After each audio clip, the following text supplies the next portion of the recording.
Ba-da-ba-ba-ba. Roll. Hello and welcome to a HiGPS balance mod update video. I am HiGPS, and in this video I'll go over some of the quality of life changes you can find in the Team Fortress 2 balance mod.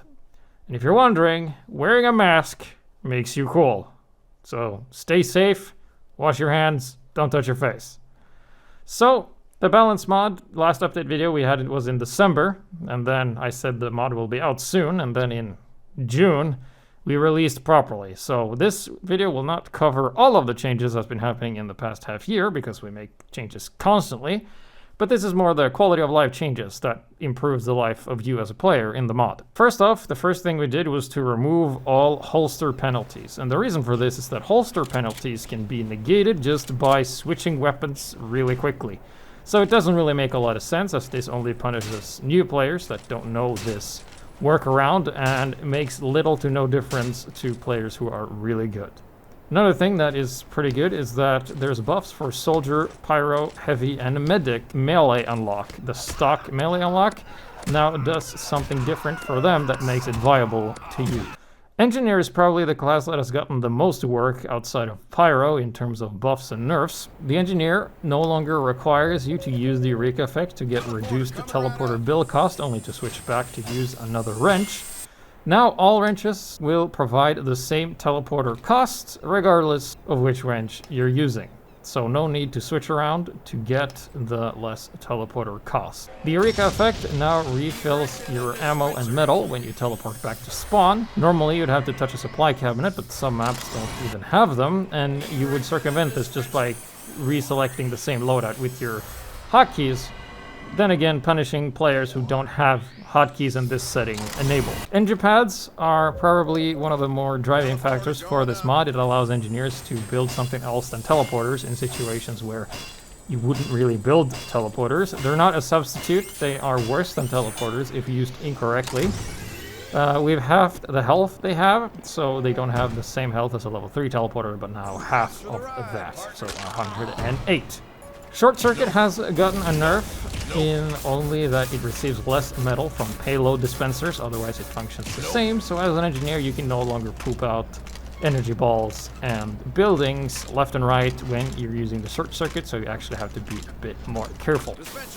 Another favorite that people really like is the Southern Hospitality. It now has a little satellite to indicate that it's different, and it also has 400% the dispenser range of that of a normal dispenser.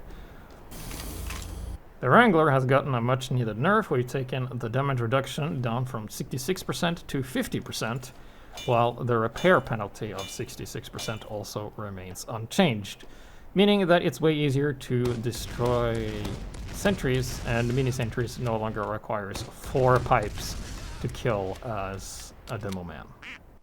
For Soldier as well as the Engineer, Thompson and Bison now have the same projectile, and the speed is increased, so these weapons are way more usable now, and also the buff banner has gotten a shorter recharge threshold for the damage you need to do, making this a bit more viable since it doesn't really offer any other substantial passive buff, such as the Conjureur's health regen and the Battalion's backup additional health.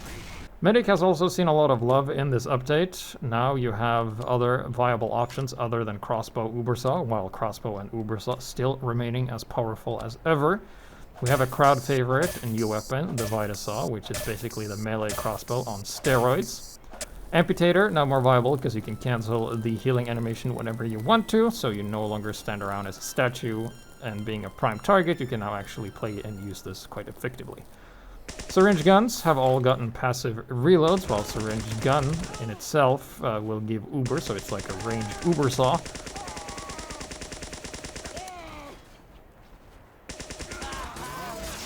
Overdose will always provide an additional speed boost regardless of how much Uber charge you have, and it also stacks with the Uber charge that you gain.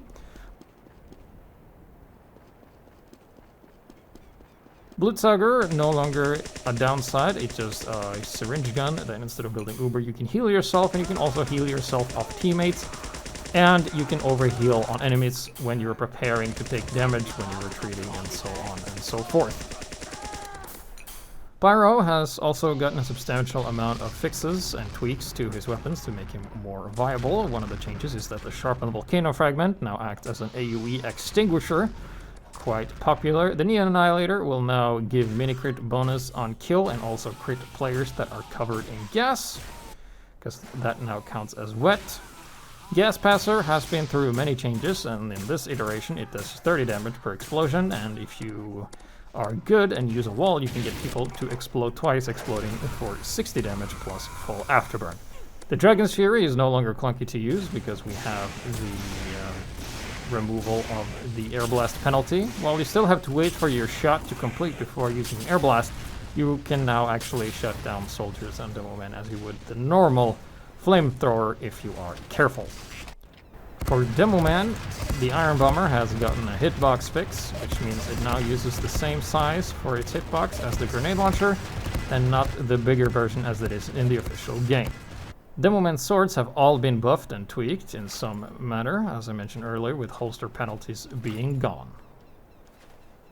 For Heavy, we have the Natasha, where the speed boost on hit grants him some more mobility option in terms of dodging and retreating, giving Heavy a new way to play, and it's really satisfying in situations where you need a little bit more speed. The faster eating speed for both the Locust Bar and Steak are also very useful and makes these a lot more viable compared to the Banana, Shotgun, and Sandwich. Spy has gotten a lot of love as well. We have the Spy Sprint function, which is basically you just hold down the sprint button and you will run at the speed of a normal spy regardless of disguise. And this change was also implemented into TF2 Classic because it was so brilliant. So this means you can disguise as a heavy and then run fast and stab people. The cloaking speeds for Spy have all been improved, so the time to go out of cloak is a little bit shorter than in the vanilla game, allowing you to get clutch stabs more easily. Dead Ringer recharge time has been fixed so it doesn't take forever to recharge, and reducing your downtime as a spy.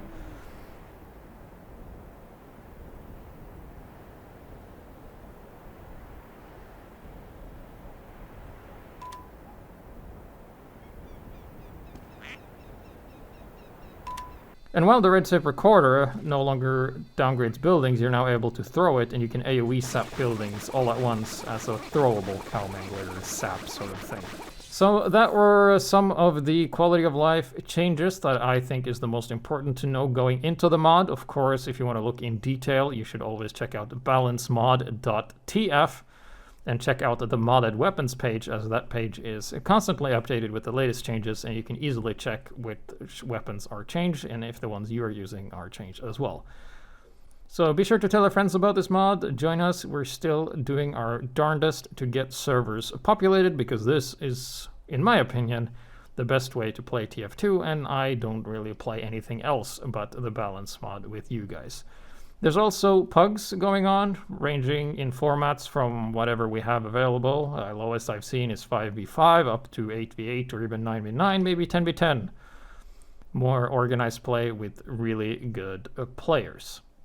So with that, be sure to take care of yourself. Hopefully I'll see you in game in this mod. Be sure to tell your friends. We might be going into a recruiting phase where we're looking for more people to join to spread the word. But it's not ready yet. But get ready to get going on the balance mod. So I'll see you guys in game. Bye-bye!